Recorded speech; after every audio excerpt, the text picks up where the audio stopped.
Bonjour tout le monde, dans cette vidéo-ci, on va discuter du test de Dickey-Fowler. Donc, on avait parlé beaucoup, juste avant de me lancer dans le test de Dickey-Fowler, un bref rappel, le test de Dickey-Fowler, ça va être un test pour évaluer si une série a des racines unitaires et donc si elle est stationnaire ou non.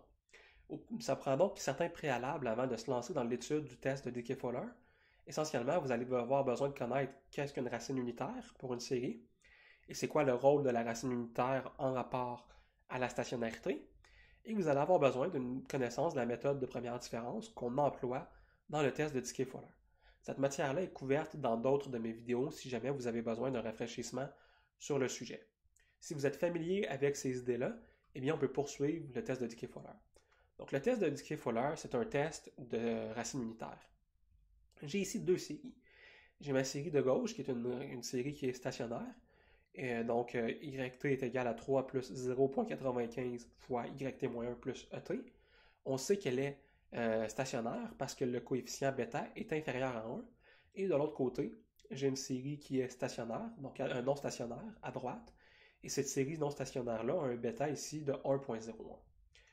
Je sais déjà que dans un modèle que dans un modèle AR1, ma série va être non stationnaire si mon bêta est égal ou supérieur à 1. Et donc, ce qu'on va chercher à faire avec le test de Dickey-Fowler, c'est d'évaluer ces racines unitaires-là. La question, c'est comment est-ce qu'on va faire ça? Donc, on sait que dans un modèle non stationnaire, il y a une racine unitaire, ça on l'a déjà couvert. Et donc, le problème du modèle R1, c'est que la racine va exister lorsque bêta va être égal à 1 en valeur absolue. Donc, si bêta est égal à moins 1, c'est également considéré comme étant une racine unitaire.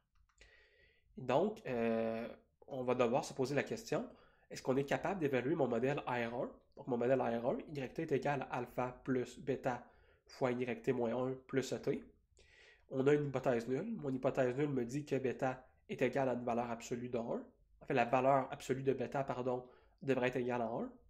Et mon hypothèse nulle, c'est mon hypothèse alternative, c'est que bêta la valeur absolue de bêta est inférieure à 1. Donc ici, j'ai inversé mes indicateurs de valeur absolue. Mais essentiellement, ce que ça me dit, c'est la chose suivante.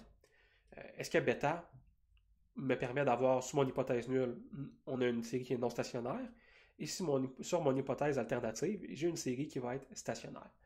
Et donc, ça pourrait tomber sous le sens, c'est la première chose qu'on se dit, est-ce que je devrais juste me faire un test statistique, une t-stat, pour évaluer si bêta est effectivement différent d'un?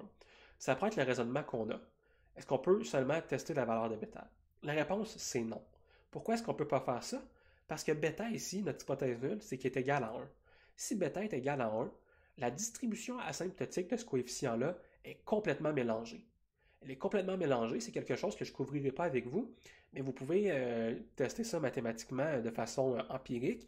Vous allez voir que ça donne lieu, lorsque bêta est très élevé, ça donne lieu à des fonctions de distribution qui sont très spéciales et qui m'empêchent de valider si oui ou non la racine est unitaire de ce côté-là. Donc, il va falloir être créatif. Il va falloir passer à côté de ce problème-là.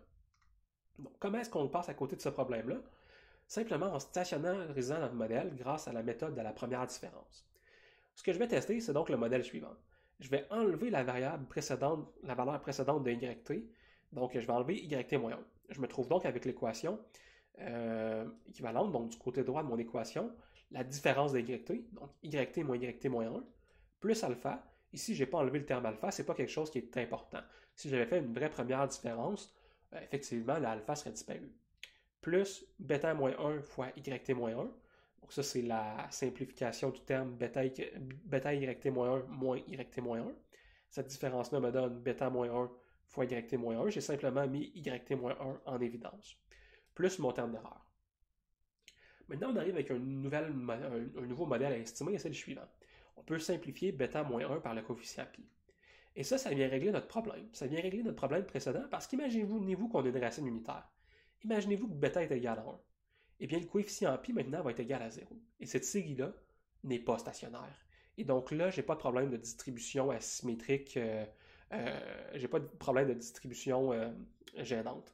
Et à ce moment-là, je peux faire mon estimation. Mon hypothèse nulle devient la suivante. Est-ce que pi est égal à 0?